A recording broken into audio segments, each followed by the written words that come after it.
السلام علیکم بچوں، جے سی آر ٹی کی ڈیجی اسکول میں آپ سبھی کا خوش آمدید۔ میں محمد نصر اللہ انصاری چھٹی جماعت کی درسی کتاب اپنی زبان کا 5واں سبق کا دوسرا حصہ لے کر کے حاضر خدمت ہوں۔ اس سبق میں آئے ہوئے کچھ سوالات اور دیگر مشق کو ہم لوگ حل کریں گے۔ بچوں، گزشتہ ویڈیو میں ہم لوگوں نے سبق نمبر 5 کی بلند خوانی کی تھی۔ اس سبق میں بہت سارے مشکل الفاظ استعمال ہوئے تھے۔ آئیے آج ان کے معنی کو ہم لوگ حل کرتے ہیں۔ ولادت معنی پیدائش، وفات معنی انتقال، موت رحلت، سرپرستی دیکھ بھال نگرانی، تجارت معنی بیوپار، دیانت معنی ایمانداری، معاملات معنی معاملہ کی جمع لین دین، امانت وہ چیز جو کسی کے پاس وقتی طور پر حفاظت کے لیے رکھ دی جائے یا رکھوائی ہوئی چیز۔ قبیلہ ایک دادا کی اولاد، بڑا خاندان، گروہ۔ حجر اسود حجر معنی پتھر، اسود میں سے کالا، وہ کالا پتھر جو کعبہ کی دیوار میں لگا ہوا ہے۔ نسب کرنا معنی لگانا، صلح معنی میل ملاپ، سمجھوتا دوستی، مساوات معنی برابری، سب کا برابر ہونا، باوقار معنی عزت والا، ورثہ مرنے والے کا چھوڑا ہوا مال، ترکہ۔ رسول معنی پیغمبر، خدا کا پیغام لانے والا۔ کام انجام دینا معنی کام پورا کرنا، جان قربان کرنا، جان دے دینا، حق کا راستہ، سچائی کا راستہ۔ ہجرت معنی وطن چھوڑ دینا۔ حضرت محمد صلی اللہ علیہ وسلم کا مکے سے مدینے جانا۔ مقبولیت معنی مشہور ہونا، شہرت۔ اضافہ معنی بڑھنا۔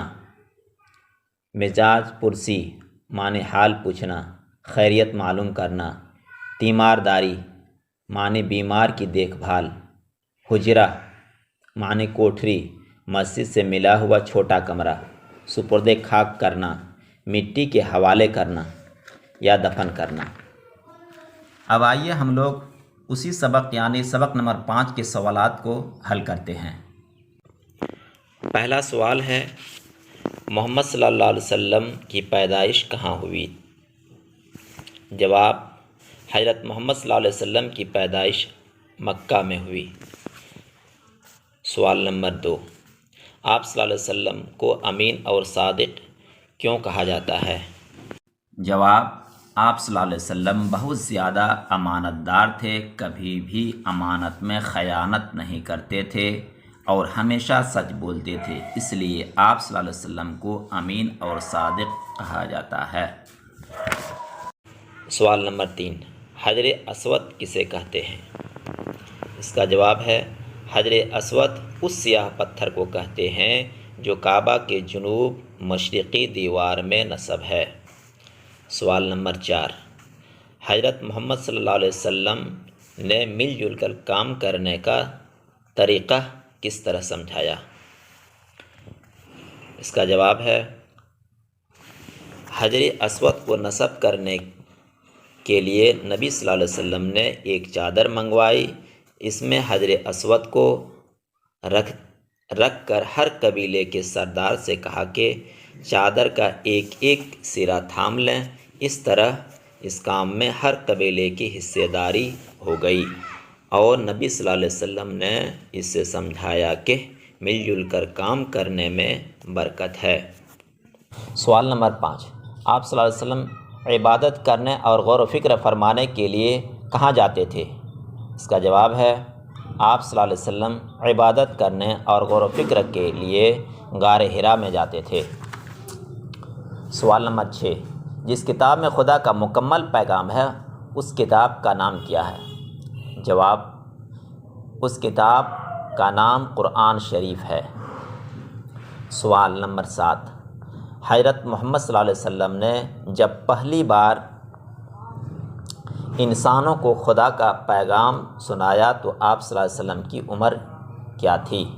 جواب: آپ صلی اللہ علیہ وسلم کی عمر اس وقت 40 سال کی تھی۔ سوال نمبر 8، آپ صلی اللہ علیہ وسلم نے خدا کے پیغام کے ذریعہ انسانوں کو کیا تعلیم دی؟ جواب: برائیوں کو چھوڑنے اور اچھی باتوں کو ماننے کی دعوت دی۔ سوال نمبر 9، اللہ کا پیغام لوگوں تک پہنچانے میں آپ صلی اللہ علیہ وسلم کو کیا کیا مصیبتیں برداشت کرنی پڑیں؟ جواب: راستے پر چلتے وقت آپ صلی اللہ علیہ وسلم پر گندگی پھینکی جاتی، دروازے کے سامنے کانٹے بچھائے جاتے، آپ صلی اللہ علیہ وسلم کو اور آپ صلی اللہ علیہ وسلم کے ساتھیوں کو طرح طرح سے ستایا جاتا۔ سوال نمبر 10، دنیا میں سب سے پہلے کس مذہب نے عورتوں کو سماج میں باعزت مقام عطا کیا؟ جواب: دنیا میں سب سے پہلے عورتوں کو سماج میں باعزت مقام اسلام نے عطا کیا۔ آئیے بچوں، اس سبق کا ایک مشق ہم لوگ حل کرتے ہیں۔ خالی جگہوں کو پور کریں گے۔ کچھ مہینے پہلے آپ صلی اللہ علیہ وسلم کے والد عبداللہ کا انتقال ہو گیا تھا۔ دوسرا نمبر، اگر کہیں جھگڑا ہو جاتا تو لوگ فیصلے کے لیے آپ صلی اللہ علیہ وسلم کے پاس آتے۔ 3 نمبر، لیکن حجر اسود کو نصب کرنے کے سلسلے میں ایک مشکل آن پڑی۔ 4 نمبر، آخر طے پایا کہ کل جو شخص سب سے پہلے کعبے میں داخل ہو وہ اس کا فیصلہ کرے۔ 5 نمبر، اور وہاں غارِ حرا میں اکیلے چپ چاپ عبادت کرتے اور غور و فکر فرماتے۔ 6 نمبر، جس زمانے میں حضرت محمد صلی اللہ علیہ وسلم نے اپنے پیغمبر ہونے کا اعلان کیا، عرب کی حالت بہت خراب تھی۔ 7 نمبر، ان کے اثر اور تعلیمات سے قبیلوں کی دشمنیاں ختم ہو گئی۔ 8 نمبر، ایک بار آپ صلی اللہ علیہ وسلم نے فرمایا، بچے تو خدا کے باغ کے پھول ہیں۔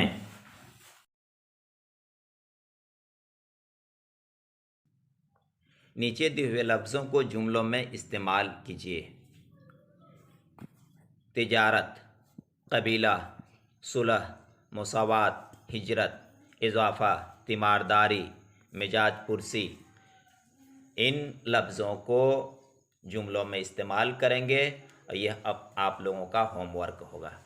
شکریہ بچوں، پھر ملیں گے اگلا ویڈیو میں۔